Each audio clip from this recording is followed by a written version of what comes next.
Tarih boyu biz kardeşler ezelden. Bizim için bir dayaktır Türkiye. Düşman ne vakit eğer gelse üstüne yol gösteren bir mayaktır Türkiye. Türk her zaman doymayıp dağda. Yağışta, boranda, çoluğunda, karda. Göyler kartallı, bakanda harda. Her vakit her an bu sayaklı Türkiye.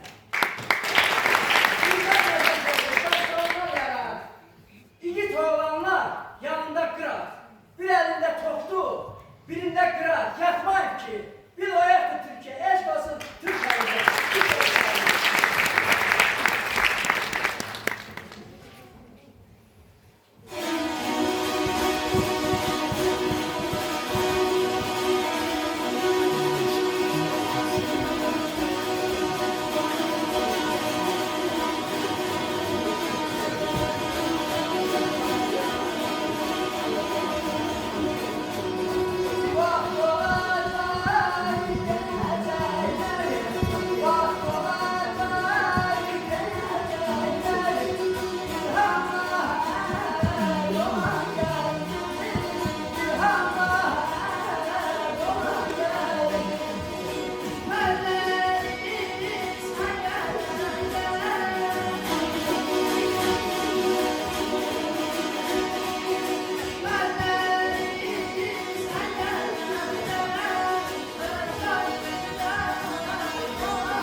Bayrakları asacağız.